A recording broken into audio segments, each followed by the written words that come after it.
Magandang hapon sa inyong lahat. Ito po si Herbert Curia, author, promoter ng Bible Lights Promotion. Kakibat ang ating pananalig sa ating banal na Panginoon Diyos, banal na Panginoon sa Kristo at gabay ng kaliban ng kaliban ng Santa Maria, ay ating po binabahagi sa inyo sa lingkong ito, ang mensahe ng ating banal na Panginoon Diyos.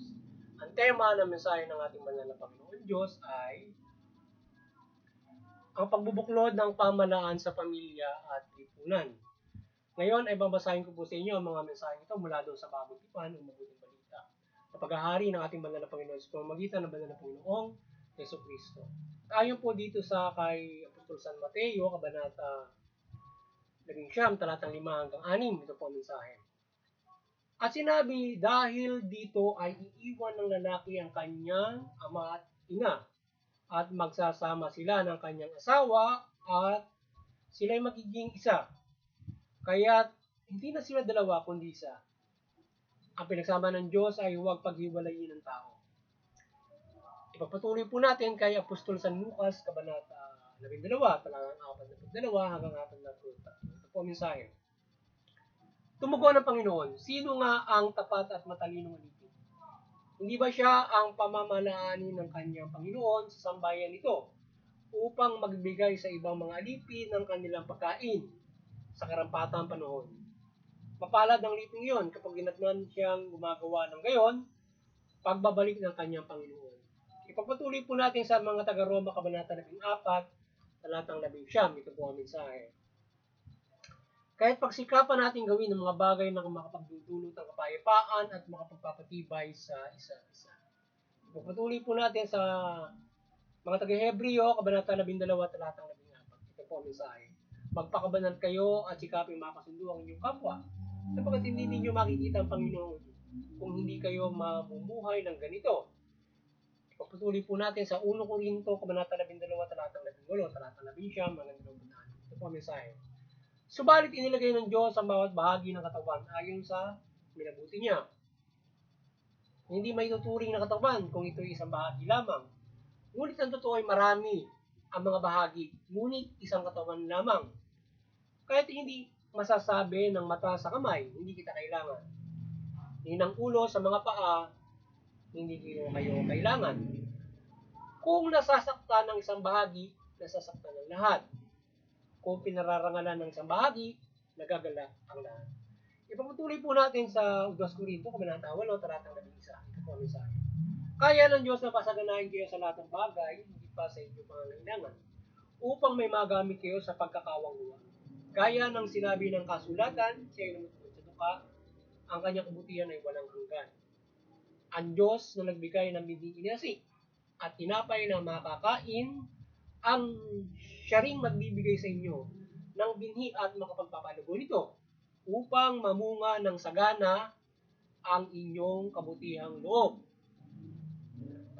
Pasasaganain niya kayo sa lahat ng bagay para lalo kayong makatulong sa marami. Sa gayo'y dadami ang magpapasalamat sa Diyos dahil sa inyong pagtulong na dadalhin ko sa kanila. Ipagpatuloy po natin sa Roma, Kabanata 13, talatang 1 at talatang 7. Ito po ang mensahe. Ang bawat isa ay pasakop sa mga pinuno ng pamahalaan sapagkat walang pamahalang hindi mula sa Diyos at ang mga pamahalang umiiral ay tinatag ng Diyos. Ibigay ninyo sa bawat isa ang nararapat sa kanya. Magbayad ng buwis sa kinauukulan, gumalang sa nararapat igalang. Parangalan ang dapat parangalan. Ito po ang mensahe at salita ng ating banal na Panginoon Diyos sa ating pagbabahagi sa linggo ito, dito sa ating pagbabahagi ng mabuting balita dito sa Bible Lights Promotion. Sa ating mga pasalamatan ng ating banal na Panginoon Diyos, gayon din ang ating banal na Panginoon sa Kristo at ang Espiritu Santo at ang banal na Santa. Maraming salamat po sa ating banal na Panginoon Diyos, Panginoon sa Kristo, banal na Espiritu Santo at gayon din sa banal na Santa Maria sa inyong sa mensaheng ito. Ngayon ay paliliwanag ko po sa inyo ang mga mensaheng ito mula doon sa tema na pagbubuklod ng pamahalaan sa mga pamilya at lipunan o komunidad o sa ating bansa. Ngayon ay ayon po sa ating banal na Panginoon Diyos, nais niyang ibabatid sa lahat na yung mga pamalaan ay ang, ang pagbubuklod, kung paano kayo magbubuklod ng pamilya at ng lipunan, ay ganito ang paggabay ng Panginoon Diyos sa inyo. At ganyan din sa lahat, no? Ayon sa ating banal na Panginoon Diyos, yung pamalaan mula yung pamilya kanyang pagbubuklo rin mula doon sa mag-asawa. Kanyang patitibayin ang pagsasama ng mag-asawa para ito ay magkaroon ng isang buklod na pamilya at din ang buklod na lipunan. Ngayon ay yung mag-asawa para ito ay mapagtibay mo ang pagsasama, ito ay hindi mo dapat pag-iwalayin mo. Hindi mo sila pababayaan na mag-iwalay. Na halimbawa, yung nagkakaroon sila ng, kapag naghiwalay yung lalaki at babae, ay nagkakaroon ng problema yung pamilya, yung kanilang mga nagkakaroon broken home. So ngayon, yun ay nagkakaroon sila ng parang yung ano tinatawag dito, yung diborsyo or annulment. So ngayon, yung mga bagay na yan ay tinutuldukan ng pamahalaan na maghiwalay yung mag-asawa at sa halip na bigyan sila ng counseling or mga bagay na sila ay sasama. Siguro meron tayong ganyang programa sa mga barangay, diba? Mga ganun. Iba't ibang tanay na pamahalaan. But siguro ay ang isang mahalagang bagay na yung ating pamahalaan ay pilitin na yung pagbubuklod, yung mag-asawa ay hindi nila dapat pag-iwalayin. Bagamat kagaya ng diborsyo, yan issue ngayon yan doon sa pagkakaroon ng diborsyo. Pero dapat ay pag-isipan po ng pamahalaan yan na pinagtitibay niya yung mga pinagsama ng Diyos. Bagamat yung ikinasal ng pamahalaan ay ito ay may tuturing din na pinagsama ng Diyos sapagkat sila ay authority ng Diyos. Gayman, in universal, so yung pamahalaan ay so dapat ay pilitin pa rin ng pamahalaan na huwag mapaghiwalay o mapagtibay yung mag-asawa. Yan. At gayon din ay yung ating pamahalaan, ito dapat ay maglingkod ng tapat, maglingkod ng mabuti, patas sa lahat. So dapat ay yung pamahalaan ay hindi umaabuso sa kanilang tungkulin para mapagbuklod nito yung kanyang mamamayan ng maayos na pamamahala o serbisyo. Sapagkat kung yung pamahalaan ay magiging abuso, corrupt, ay nagiging problema ito ng mamamayan, yung mamamayan nagkakaroon ng problema sa iba't ibang anggulo na serbisyo ng pamahalaan. Sa kapayapaan, justisya, ekonomiya, politika, ekonomiya, social, civil, yan yung mga usapin na nagiging problema sa ating lipunan na dapat ay napagtitibay ng ating pamahalaan. So, magitan ng mahusay na pagsiservisyo. Kaya maging matapat at napagkakatiwalaan ng ating mga lingkod ng pamahalaan kung paano ito maglilingkod sa mamamayan. Yan. Kaya yung pamahalaan din ay magpairal noong dapat para mapagbuklod niya sa pangunahing trabaho ng pamahalaan. Mapagbuklod niya ng mahusay sa kapayapaan yung lipunan. So dapat ay yan yung isang mahusay na pagbubuklod na gagawin ng pamahalaan, mapagbuklod niya ito sa kapayapaan at maiwasan yung rebellion, maiwasan yung paguluhan, mga pagkalaban sa pamahalaan, paggawa ng iba't ibang mga krimen ng bawat mga tao. At yung pamahalaan dapat ay napagbubuklod niya ito sa mapayapang pamumuhay. So, yung mga tao ay nagkakasundo-sundo. Pinagkakasundo-sundo niya, hindi naglalabanan yung mga tao at hindi rin lumalaban sa gobyerno. Lalo-lalo na doon sa pamilya, hindi naglalabanan yung mga pamilya na nauwi sa broken family at naging problema na lipunan yung mga ganong klase ng pamilya. Lalo-lalo na yung mga anak nila na bago pa lamang, syempre, nagkakaroon ng iba't ibang problema. At nagagabayan dapat yung mga pamilya, pamahalaan sa yan mula diyan sa pagpapahira ng kapayapaan or patas na pamamahala, peace and order. So dapat ganoon ang ginagawa ng pamahalaan. Ngayon ay kanilang dapat bubuklod at magkakasundo yung mga tao at maging ang pamahalaan relasyon niya sa mga tao. Ngayon, yung pamahalaan din dapat doon sa ganung kanyang pagkitungo sa mga tao o paglilingkod niya, wala siyang discrimination. Equal siya o patas siya sa lahat ng mga tanda. Walang mayaman, walang mahirap in serving the government. Yung mga nasa pamahalaan, binigyan ng authority, nakalimutan niyo kung saan kayo nanggaling. Ang unawain niyo, yung inyong tungkulin na maglilingkod kayo sa patas for all. Kasi kung mayaman ka, naglilingkod ka sa pamahalaan, baka mayaman din ang serbisyohan mo ng maganda. At papanigan mo injustice and everything. So, dapat fair for all. Kung mayaman or mahirap. At natutugon ng pamahalaan yung pangangailangan ng mga tao. So, dapat in serving the people, dapat patas niya na ibibigay yung ekonomiya pati ng mga tao. Mula, sinasabi nga ay yung pamahalaan na isa maging daan para tulungan yung mga tao. And siyempre, pangunahin, sila yung nagsasubdue ng ating, sa pagsasubdue ng ating lipunan, yung sila yung namamahala, so making fair sa ekonomiya, kung paano mamubuhay yung mga tao. At para paano niya i-manage na magkaroon ng trabaho at magkaroon ng kabuhayan, kung paano niya i-cultivate na bawat mga tao ang kalubaan o yung biyaya ng Diyos, o kung paano tayo makapag-cultivate sa pamumuhay na ito, from the agriculture, yan, pagpapalagunyaan, industrial, yan, sa pamumuhay natin, yan, from, pagka tayo ng bahay, teknolohiya, aside from the practical, ikaw ay magtatanim ng puno, mamimingwit, magla-livestock ka, yan, mga ganun.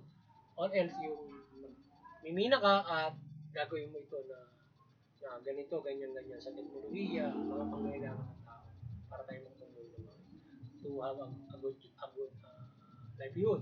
So, dapat ay maglingkod ng maayos ang ating pamahalaan para yung mga tao mapagbuklod niya. Dahil kapag yung politics, economics, hindi patas ang ating pamahalaan, nagkakaroon ng rebellion, nagkakagulo, lumalaban yung tao sa pamahalaan kasi hindi nag-compare yung pamahalaan. So the government should be para mapagbuklod niya yung mga tao, fair siya yung politics natin. Fair justice, yan. Lalong-lalo na tutugunin yung karapatang pantao. So mapagbuklod niya pangunahin sa karapatang pantao, sa kapayapaan, yung mamamayan niya. Pag napagbuklod niya sa karapatang pantao, pagbuklod niya sa kapayapaan ay magkakaroon ng mahusay na lipunan ng isang bansa. So kasi naiwasan yung kaguluhan. Unang-una, nagagawa ng krimen because of the economy. Yan. Inequality of justice sa politics. So yun yung paras nga na pumamahala, may mayaman, may mahirap, palakasan, mga ganun. So dapat fair. Ganyan pagbubuklo rin ng ating pamahalaan yung mamamayan. Mula doon sa binalangkas ng bagong balita na Panginoon yun, tayo may parang katawan, yung ating lipunan. May iba't ibang kaloob, mayroon tayong katawan, hindi porke yung sa kabuuan, halimbawa ikaw isa kang obrero, mahirap ka o mayaman ka, ang maganda sa iyo yung mukha. Tapos yung paa parang binabaliwala mo, hindi mahalaga yung paa sa iyo kasi kahit anong ganda ng mukha mo kung wala kang paa, yung patatayo. Di ba? So mahalaga ang lahat ng parte, kahit yung daliri, kahit nga yung ating pampupo, mahalagang bagay yan. Kasi kahit anong ganda mo, kapag wala ka nun, may problema malaki kung saan ka dudumigyan, di ba? So kaya, kung ganun man yung katatayuan mo sa lipunan na tinuturing natin marumi, ay mahalagang bagay.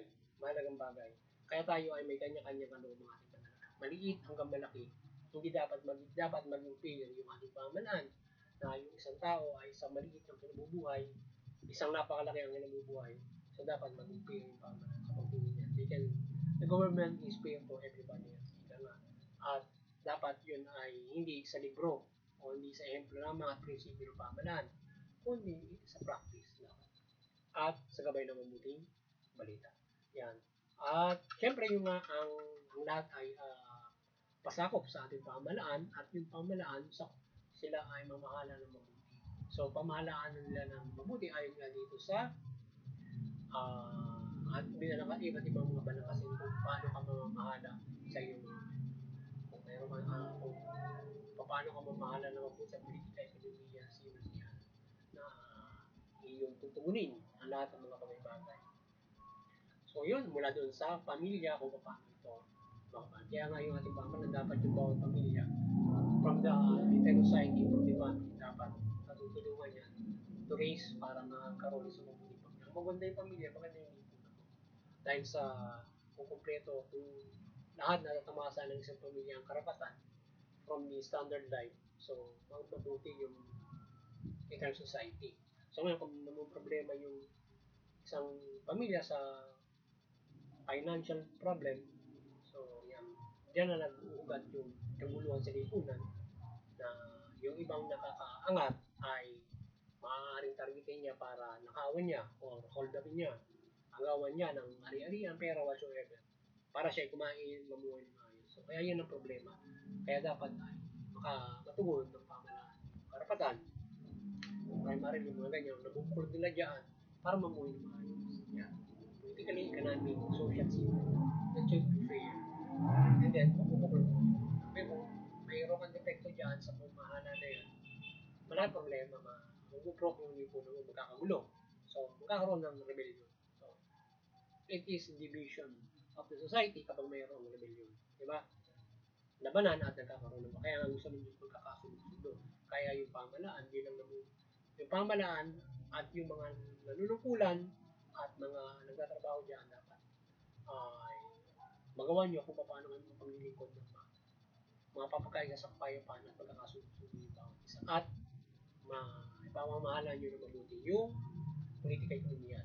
So yun, muli sana ay nagabayan kayo ng Bibleized promotion sa pagbabahagi ng mabuting balita at kayo ay magkaroon ng malaking pagkasa sa inyong kaligtasang spiritual dito sa mabuting balita o pananampalataya natin sa Panginoon Diyos, mula Panginoon sa Kristo at mabuting balita.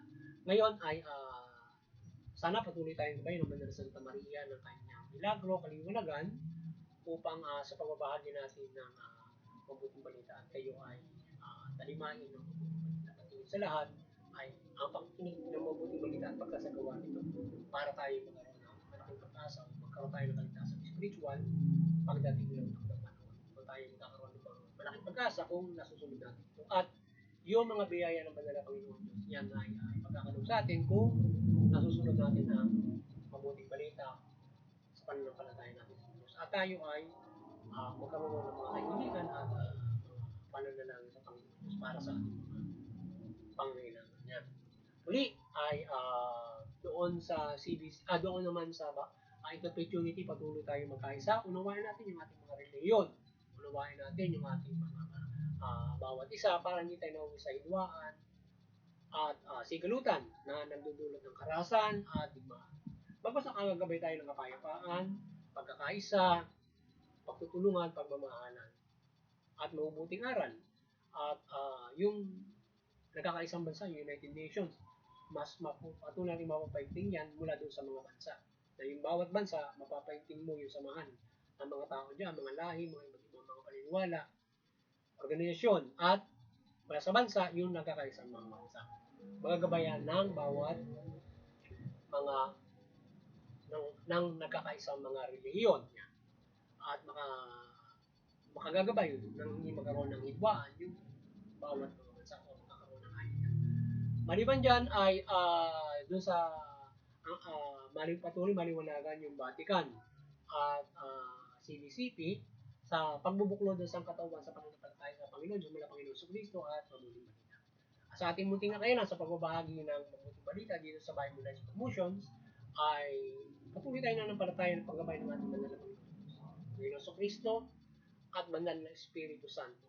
At hindi ng paggabay ng kaliwanagan ni Banal Santa Maria na sa pagbubuklod ng sangkatawan sa pananampalataya sa Panginoon Diyos, Panginoon sa Kristo at Espiritu Santo mula sa mabuting balita o Panginoon sa Kristo. Yan. Sa mga kapamalaan, kayo ay patuloy na ang mga kapamalaan ay patuloy na magabayan ng Panginoon Diyos, Panginoon sa Kristo at Espiritu Santo at ng Banal Santa Maria. Maliwanagan kayo, mamahala kayo ng mabuti, matuwid, tugulin niyo yung karapatang pantao. Mula sa bansang Pilipinas at lahat ng kapamalaan maging United Nations. Sa gayon ay magiging makapamumuhay ng mabuti ang bawat nasasakupan ninyo. At kayo din yung United Nations ay patuloy nyo magagabay yung bawat kapamalaan at mamamayan na magprotektahan ninyo at ito ay makapamumuhay ng ayon sa karapatan at iba't ibang mga dapat na tugunin sa pamumuhay. So yun, magandang hapon sa inyo lahat. Sana ay patuloy tayong gabayan ng banal na Panginoon Diyos at tayo ay magpalain.